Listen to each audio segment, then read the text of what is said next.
How's going on, guys? Everyone, I'm Zen, and for people who have watched my video, you guys might thought, oh, this is a very unusual video. This is a different kind of video that you would make. All four of you would probably would think that. And trust me that this is kind of the same video, but I put the facts and logic as well.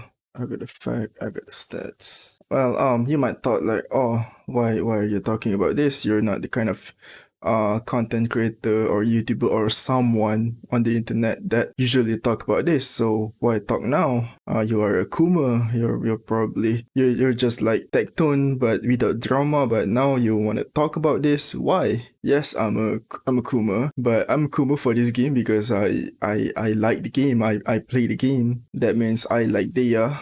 Like you can see, right? That's a big proof there. And you know how mistreated Deya main are, right? And I've been bugged off. I'm not gonna let that happen again. So in this video, there will be only facts and logic. But first I need to let you guys know that HoYoVerse is an indie company. So for each part, I will give out two solution. And solution one is more of a for AAA game developer for a multi-million-dollar company. And for my second solution would be like an indie game company solution. So if HoYoVerse watch this, if they don't want to go with solution 1, they can go with solution 2. So without further ado, let's move on with the video that I definitely haven't recorded. Part 1, reward.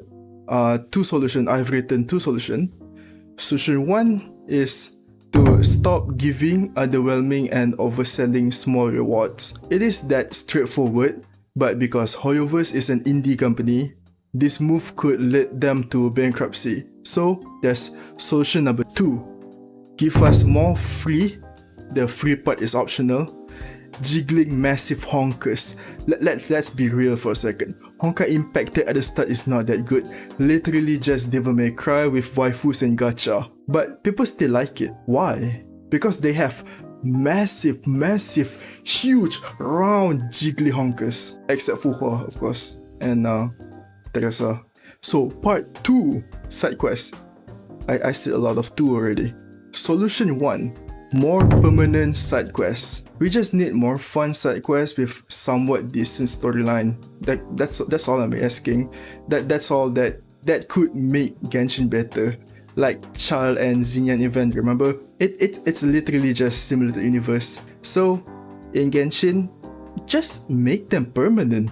It's not just similar to universe. There's Gmod event, there's Fall Guy event, there's Art Night event, there's Fortnite creative mode event. I actually don't remember. I wrote that, but I don't remember. I will put that example on the screen. Just make them permanent and yield weekly reward. You know, just like bounty. Before I talk about solution number 2, HoYoVerse is an indie company, so hosting all of this permanently would strain their server too much, right? So, solution number 2, add accurate food recipes for narcotic, such as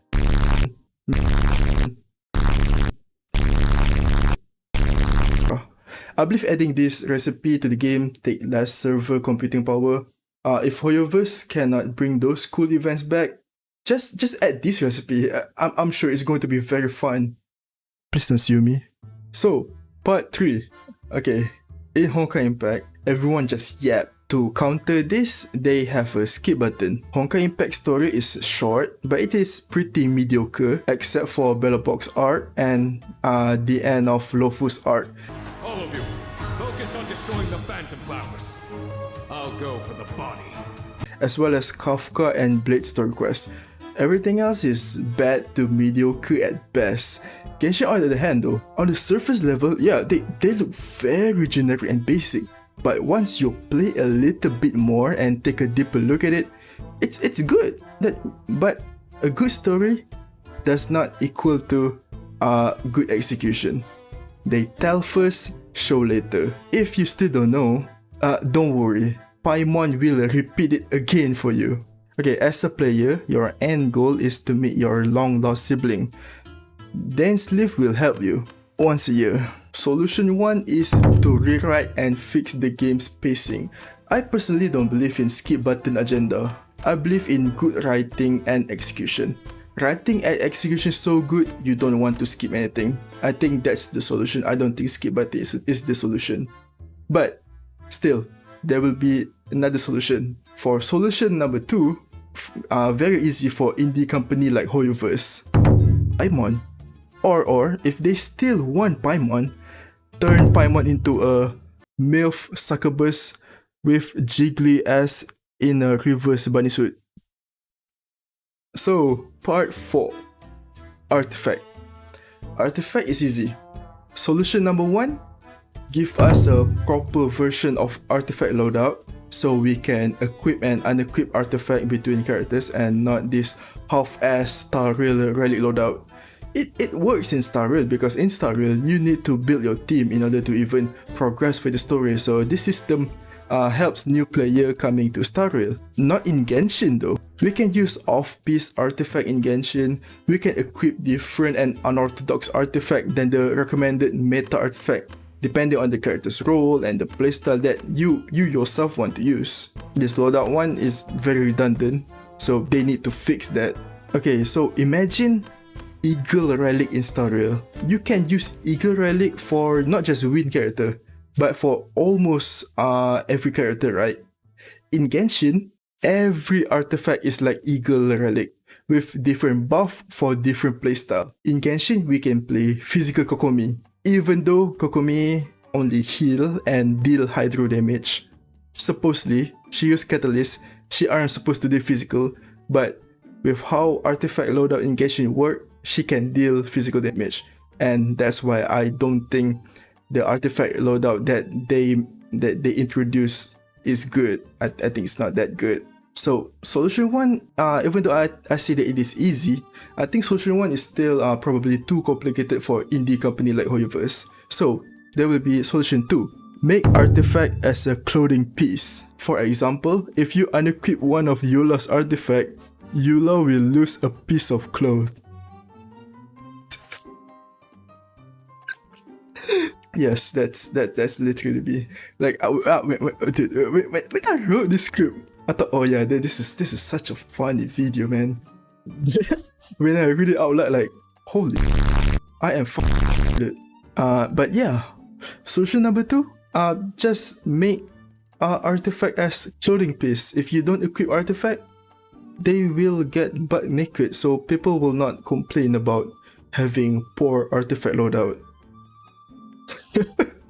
That actually sounds like a good idea, right? I mean, it's literally the same thing with weapon. Part 5. Endgame content. Starter only has 2 endgame content, MOC and pure fiction. I wouldn't consider Simulated Universe as endgame content. If it is, it's a one. Simulated Universe is a side content in my opinion. Artifact farming, but imagine artifact farming in Genshin, but instead of 40 seconds, it took 8 minutes. But still, Genshin still has one endgame content, which is Spiral Base. Artifact Domain is not endgame content in my opinion, just like Simulated Universe. So, for solution 1, improve the already available endgame content. This might sound controversial, okay? No need for a new type of endgame content, just improve upon it. Okay, let's be honest. Pure Fiction is just MOC, but Himiko suddenly become meta. So in Genshin, just make Spiral Abyss 2. Instead of Snooze Fast Harper Bloom being the meta instead of, Raiden Shogun, Nahida, and then Furina, and then what's her name, Shinobu become meta. In Spiral Abyss 2, make physical and shatter reaction to be meta. Make Eula, Chongyun, Xingyan meta instead. If Solution 1 is hard for an indie video game company like HoYoVerse to make, I keep saying this same joke, well, it's not funny, So, Solution 2, add scene for every character that we have leveled up. SAO can do that, so why not you guys? Almost everyone can agree that SAO story is not the best, and the game is somewhat mediocre with no clear end goal, but people still like it, people still buy it just for this reason alone, right? So that is all the part that I think should be improved, okay? So here we are at the end note I need to burp. Okay, we now at the end note, and I completely rewritten the end note. So, first point is boycott. So, do I think boycott works? I definitely think boycott works. It might not work too much, but it still definitely works. For example, anniversary. They make the music pack free because of all the resistance. So I think anniversary definitely work. But one thing that definitely going to work is competition. I think competition definitely would work. So I really hope watering wave would be good, because Genshin, as for now, there is no competition. Starter is not the competition, by the way. Plus, Starter is made by the same company, so you know, probably different development team and different director, but still it's still under the same company. So Starter is not a competition. Plus, Starter is a completely different like genre from Genshin. So my next point is gooning. I'm gooning. So why do I talk about this, right? I goon about character design. Like, of course, I goon about character design. If the characters like super trash, I still like goon for them because I think they're hot and I think they're cute, and I will goon for them, right? I almost probably never goon Nikkei on this channel because in my opinion, the game is not that fun. I mean, yeah, the game sure is okay, but it's not my kind of game, so I don't goon for that game. I want to goon for SAO Rising Steel, but the game already ended service, plus the game is fucking pay to win. So yeah, I only goon if the game is fun. And Wuthering Wave, first it looked promising, second the character looks cool as hell. So would I goon for Wuthering Wave? Maybe. I hope it's not going to be another Tower Fantasy though. I'm a Deya #1 fan, and I already pull and spend a lot of money, spend a lot of time for Deya, and you know how that goes, right? With that being said, I don't want to pull for Cloud Retainer. I'm not sure if she's good or not. I'm not a divine visionary. I don't look at stats. But I do want to pull for Gaming. Thank God they at least have 4-star selector. So yes, I will pick my gamer boy, my Bobo Boy Kosa Api, and get him that way. But I will not like pull. It's kind of cringe. It's just my opinion. Again, this is all just my opinion. Oh, actually, Genshin is still good and you should still play it. Or oh, Genshin is bad, you should not play it. No, I think Genshin is good, but it's very unrewarding. My girlfriend left me because I play Genshin, so I don't want to left Genshin. That I sound like that just sounds so cringe. I'll probably will cut that part out. But anyway, guys, see you guys in the next one. Clean your room, like, subscribe. I'll see you guys in the next one.